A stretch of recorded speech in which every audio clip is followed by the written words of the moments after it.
वसईत कचऱ्याचे डोंगर वाढले. बायोमायनिंग प्रकल्प रखडला. गोखिवरे भोयदा पाड्यात दुर्गंधी. धुरामुळे नागरिक त्रस्त.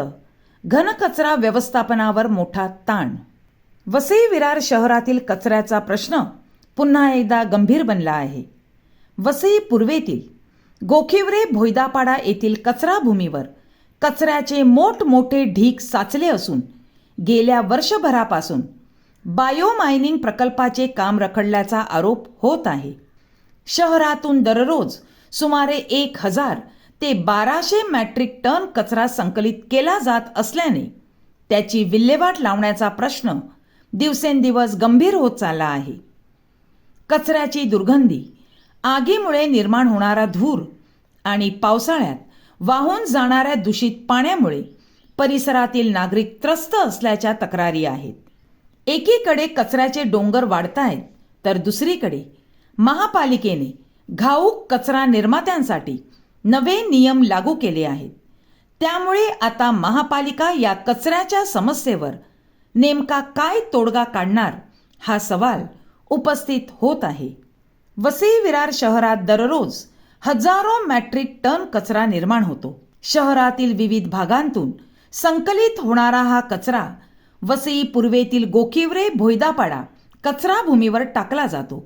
नियमानुसार कचऱ्याचे वर्गीकरण, प्रक्रिया आणि शास्त्रोक्त पद्धतीने विल्हेवाट लावणे अपेक्षित आहे. मात्र बायोमायनिंग प्रकल्पाचे काम गेल्या वर्षभरापासून बंद असल्याने कचराभूमीवरील कचऱ्याचा भार वाढत असल्याचा आरोप नागरिकांकडून होत आहे. कचऱ्याचे मोठमोठे ढीग साचल्याने परिसरात दुर्गंधीचे साम्राज्य पसरले आहे.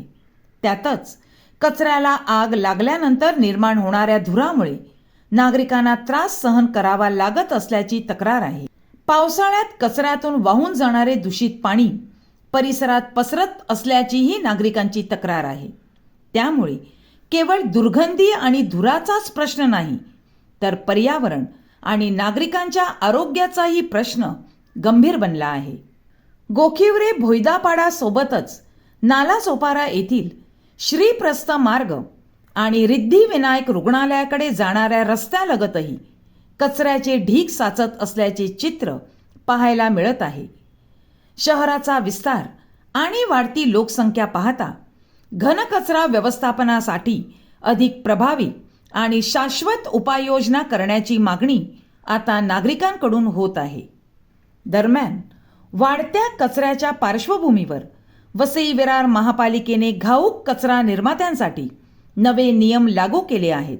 दररोज 100 किलो किंवा त्यापेक्षा अधिक कचरा निर्माण करणाऱ्या आस्थापनांचा या नियमांमध्ये समावेश करण्यात आला आहे.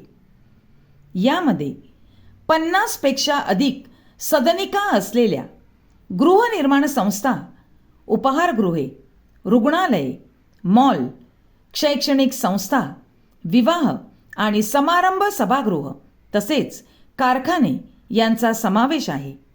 नव्या नियमानुसार अशा घाऊक कचरा निर्मात्यांनी कचऱ्याचे वर्गीकरण आणि त्यांची योग्य विल्हेवाट लावण्याची जबाबदारी स्वतः पार पाडणे अपेक्षित आहे. महापालिकेने संबंधित आस्थापनांना 30 ऑगस्टपर्यंत नियमांचे पालन करण्याची मुदत दिल्याचे स्पष्ट करण्यात आले आहे. मुदतीनंतर नियमांचे पालन न करणाऱ्या आस्थापनांवर दंडात्मक कारवाई करण्यात येणार असल्याचे महापालिकेने स्पष्ट केले आहे.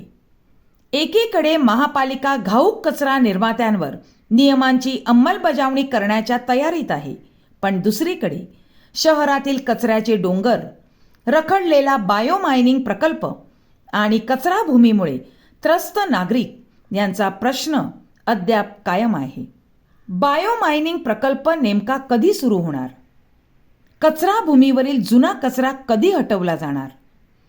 कचऱ्याला लागणाऱ्या आगी आणि दुर्गंधीपासून नागरिकांची सुटका कधी होणार?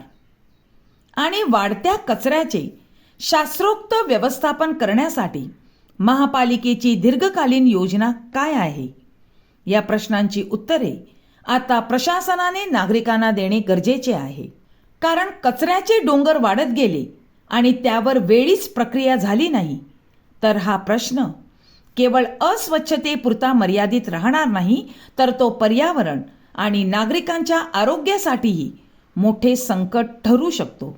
वसई विरारला स्वच्छ शहराचा दर्जा हवा असेल तर कचरा उचलण्यासोबतच त्याची योग्य विल्हेवाट आणि शास्त्रोक्त प्रक्रिया हीच खरी गरज आहे.